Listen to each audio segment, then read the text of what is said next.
है।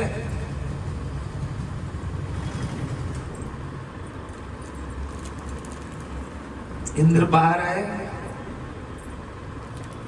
बाहर आने के बाद अपना काम कर दिया। जैसे ही वो बाहर आए, मौसी जी जगी, तब मौसी जी को लगा कि अरे आज नींद आ गई, अब ये कौन होगा। वो 49 के 49 बालक जन्मे और वो मरुद गण के लाई। मरुद गण कोई शरीर में नहीं दिखने वाले थे, वायु स्वरूप में थे। सुंदरकांड का पाठ करते हैं तो जिस समय में हनुमान जी लंका जलाते हैं तो वहां 49 प्रकार की वायु चलती है। 49 प्रकार की वायु कैसी होती है? जैसे हमारे शरीर के भीतर कितने प्रकार की वायु है? 11 प्रकार की। अपने शरीर में 11 प्रकार की वायु है। हृदय प्राण, हमारे हृदय में प्राण वायु है। ऑक्सीजन में मिलावट आ जाती है तो हृदय में प्राण वायु कम पड़ जाती है।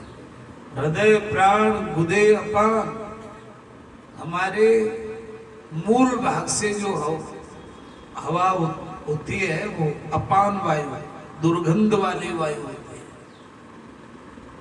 हृदय प्राण गुदे अपान समान नाभि स्थिता, हमारी नाभि में समान वायु रहती है।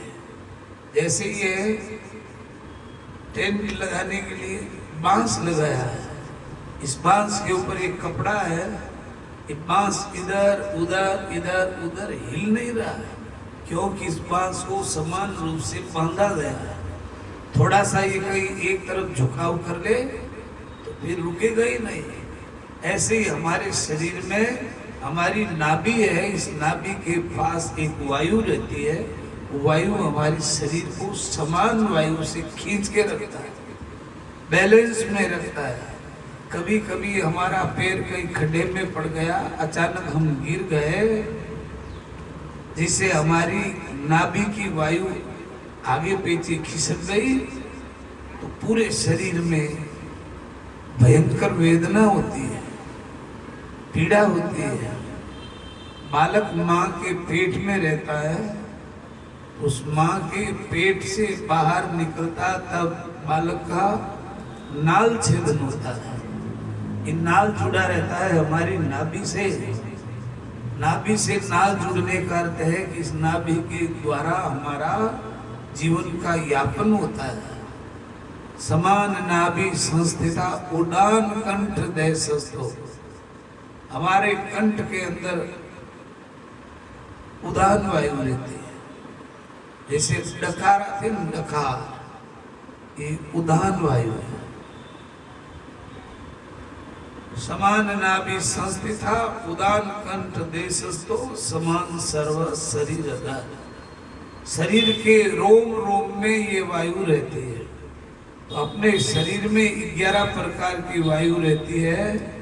ऐसे ही सज्जनों, हमारे यहाँ जो इस इंद्र की मौसी दीति के संतान भी वो 49 मरुद गण कहलाए, वायु समान। सुखदेव जी महाराज के सामने राजा परीक्षित कह रहा कि महाराज, आपने दीति से कहा हिरणाक्ष और हिरणाकशिपु जी पैदा हुए। हिरणाक्ष को वराह रूप ने मार दिया, फिर हिरणाकशिपु कब मरा और भगवान ने उसको मारा नहीं मारा, ये बात पूछी तो सुखदेव जी महाराज बोलते हैं कि राजन, हिरणाक्ष के मारे जाने के बाद हिरणाकशिपु ने अपनी माता से कहा कि तुम रो मत, मेरे भाई को मारने वाले का मैं बदला लूंगा। अपनी पत्नी को ऋषियों के आश्रम में छोड़ करके ब्रह्मा जी का ध्यान करने के लिए चला गया। ओम ब्रह्माय नमः, ओम ब्रह्माय नमः, ओम ब्रह्माय नमः।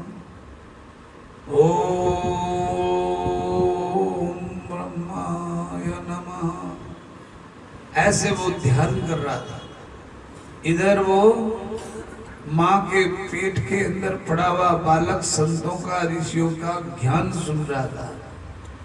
माँ के पेट में जब संतान रहती है तो माँ जैसा सुनती है, जैसा व्यवहार देखती है, जैसा व्यवहार करती है, वो सारे के सारे गुण माँ के पेट में पलने वाले बालक में उतर जाते हैं। संतों के आश्रम में रहने से वो बालक संतों से प्रेम करने वाला हो। जब वो अपने नगर में आ रहे थे, बीच में एक बूढ़ी माँ थी।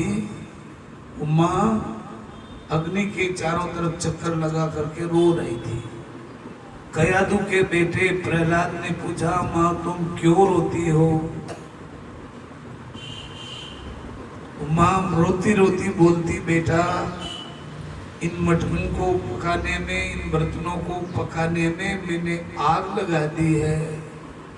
आग प्रज्वलित होने के बाद ये बिल्ली दौड़ी दौड़ी आई है। इस बिल्ली के बच्चे इस आग के अंदर रह गए। मैं मेरे पेट का पालन करने के लिए मैंने इस बिल्ली के बच्चों को आग में फूंक दिया है। जैसे मैं रोती हूँ ऐसे ही माँ भी अपने बेटों के लिए रो रही है। कितना बड़ा पाप किया है। कयादू का बेटा प्रहलाद बोलता है कि माँ अब क्या है, आपने अग्नि फूंक दी है, जल रहा है, इधर हमारी रक्षा की, मलमूत्र से हमको बचाया। वो भगवान इस अग्नि के बीच में भी रक्षा करने वाले हो जाएंगे। प्रहलाद जी बोलते, क्या माँ तुम्हारा भगवान इस अग्नि में इस बिल्ली के बच्चों की रक्षा करेगा? करेगा। बोलता हूँ आदि पुरुष की आज्ञा पाओ, चाहे अच्छा है चाहे बुरा, हमारा क्या हुआ हमको ही भुगतना है। अच्छा किया तो अच्छा मिलेगा और बुरा किया तो बुरा मिलेगा। कोई बोलते हैं कि अरे भगवान को क्या मालूम पड़ेगा, अभी तो हमारे पड़ोस वालों को भी मालूम नहीं पड़ रहा है। पड़ोस वालों को मालूम पड़ेगा नहीं पड़ेगा, लेकिन दूसरों को मालूम पड़ जाएगा, भगवान को मालूम पड़ जाएगा। कैसे पड़ जाएगा? अभी जोधपुर शहर में किसी प्रकार से कोई अप्रिय घटना हो जाए तो हम लोगों को तो शाम को टीवी के सामने बैठेंगे, तब देखने के बाद समझ में आएगा। उससे पहले हमारे पास फोन आता है, अरे अरे हमने अभी अभी सुना है जोधपुर में बहुत बड़ी आग लगी है। भाई अपना घर पास में तो नहीं है। अरे कहाँ लगी, हमने तो नहीं सुना। अरे अभी देखो यूट्यूब चैनल पे सब मोबाइलों में चल रहा है। तो हम जोधपुर में रहने वालों को अभी खबर नहीं पड़ी, लेकिन बाहर के लोगों ने हमको सावधान किया। ऐसे ही सज्जनों, हम संसार के अंदर कोई पाप करते हैं तो बोल दे दुनिया वालों को क्या मालूम पड़ेगा। दुनिया वालों को मालूम पड़े या ना पड़े, भगवान को मालूम पड़ जाता है। भगवान को मालूम पड़ जाता है। रोई भगवान, वो मेरे मालिक की दुकान में सब लोगों का खाता, मेरे मालिक की दुकान में सब लोगों का।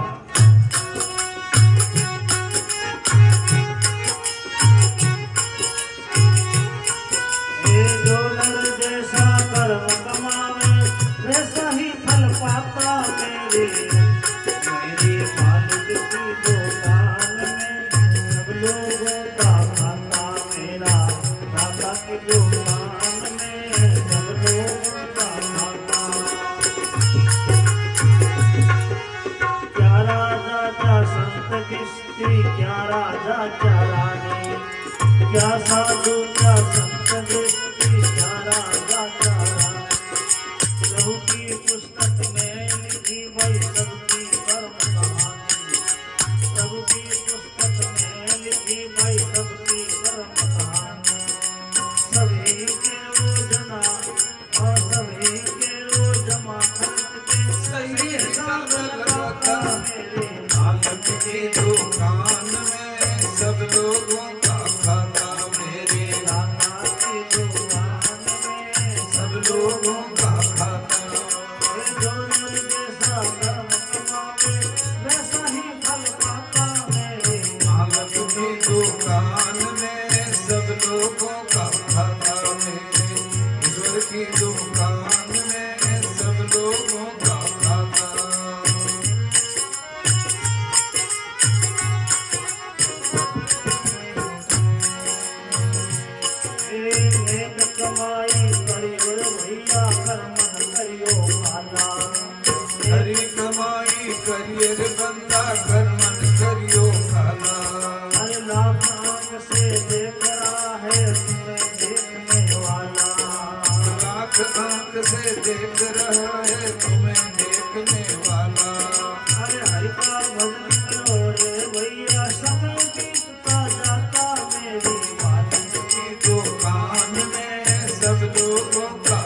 कैशलेस काम में ऑनलाइन पेमेंट करो। आप यहां से अपने पैसे चुकाते हो, आपके खाते से निकल जाता है। जब आज के युग में एक विज्ञान इतना शोध कर चुका है, तो हमारे शास्त्रों में यहाँ लिखा है कि भगवान के वहां सब जीवों का खाता है। हम क्या कर रहे हैं वो सब कुछ उसे मालूम पड़ रहा है। प्रहलाद जी बोलते कि माँ समय चूक पुनि का पछताने, रेखा वर्षी पुनि करसी पुनि वर का वर्षा पुनि करसी सुखाने। अब क्या है, आग लगा दी तो बिल्ली के बच्चे मर जाएंगे। माँ बोलती बेटा भगवान के हाथ बड़े लंबे हैं।